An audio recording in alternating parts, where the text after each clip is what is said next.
हर साल की तरह इस साल भी 15 अगस्त आजादी दिवस के उपलक्ष्य में श्री सनातन धर्म स्त्री सत्संग वेदांत मंडल जलंधर छावनी में तिरंगा झंडा फहराया गया। पंजाब दैनिक न्यूज से बात करते हुए प्रधान विमला अग्रवाल, सवित्री मित्तल और कमलेश त्रेहन ने बताया कि उनके गुरुदेव द्वारा देश की आजादी के बाद से ही मंदिर प्रांगण में झंडा फहराने की रस्म अदा की जाती थी। इसी कड़ी को आगे बढ़ाते हुए उनके शिष्यों द्वारा यह परंपरा कायम रखी गई है। इस अवसर पर कमला मल्होत्रा, उषा शर्मा, मीना कपूर, सुनीता शर्मा, कृष्णा जिंदल, ऋतु रानी, शकुंतला रानी और सचिता भी उपस्थिति थी।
बोल श्री सतगुरु दीनदयाल महाराज जय, भारत माता की जय। हमारे यहाँ वेदांत मंडल स्त्री सत्संग सभा में ये झंडा 15 अगस्त को और 26 जनवरी को हमेशा से लहराया जा रहा है। हमारे गुरुदेव जी जब थे तब उन्होंने ये प्रथा शुरू की थी कि भाई धर्म के साथ साथ हमारे देश की भक्ति भी होनी चाहिए। इसलिए उन्होंने ये प्रथा भी शुरू की थी। हम देश में जो भी हो, संकट हो या खुशी हो, हमारी ये सभा उनके साथ मिल के उनके साथ सब कुछ करके मनाते हैं और बहुत अच्छी तरह मनाते हैं। हमारी सारी बहनें जितनी भी जहाँ भी हो वो सब आती हैं और यहाँ पर झंडे के नीचे खड़ी होकर झंडे का भजन बोलती हैं, झंडे का वो करती हैं और माता को मत्था टेक के, तो उनके ही मतलब उन प्रताप से ये सब कुछ हो रहा है। ये हमारा ध्येय है कि हमारे से जब तक हम हैं तब तक ये हमारे से होता रहे। हम 26 जनवरी और 15 अगस्त धर्म के साथ साथ हम अपने स्वतंत्रता दिवस और हमारे भारतवर्ष के जितना भी हमारे से हो सकता है हम वो करें। बोल सतगुरु दीनदयाल महाराज की जय। श्री सतगुरु दीनदयाल महाराज की जय।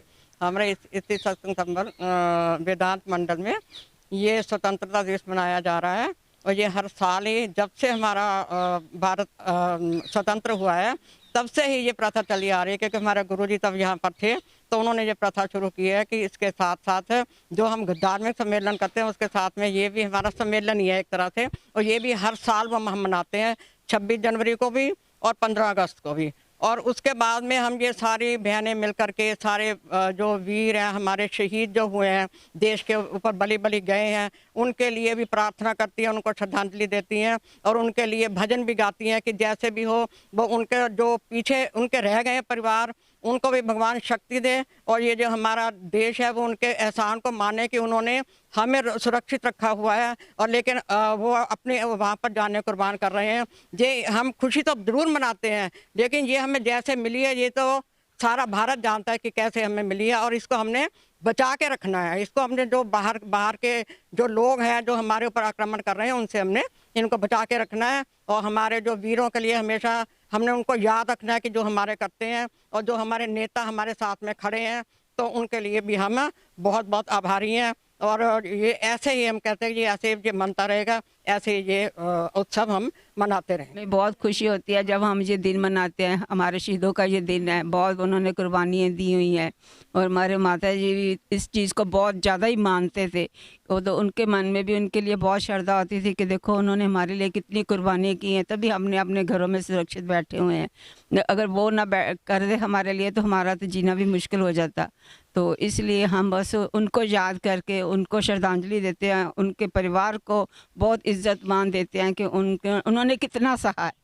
उनकी माँओं ने सहा, बहनों ने सहा, उनकी पत्नियों ने सहा, बच्चों ने सहा, पर उनका भी हम बहुत धन्यवाद करते हैं जिन्होंने इतना सह के भी फिर भी हमें देखो कैसे रहने के लिए आज़ादी दी हुई है, कैसे हम अपने घरों में रह रहे हैं, आराम से रह रहे हैं। आप देखो अब कोरोना का कितना हो रहा है और मोदी जी कितना कर रहे हैं, सारे इतना कर रहे हैं, हमारी पुलिस फोर्स कितना ज़्यादा कर रही है हमारी सुरक्षा के लिए, जगह जगह खड़े होकर हमें सुरक्षित कर रही हैं। फिर भी हम उनका भी बहुत बहुत धन्यवाद दे रहे हैं जिन्होंने हमारे लिए इतना कर रहे हैं। बाकी उस प्रभु की है, प्रभु ने सब कुछ रचा हुआ है, उन्होंने जैसे देख करना है वैसे ही करना है, बस वैसे सब ठीक हो जाएगा उनके आशीर्वाद से। बस हम तो उनके आशीर्वाद पे बैठे हुए हैं। बोलिए माता की जय, बोलिए श्री सद्गुरु दीनदयाल महाराज की जय।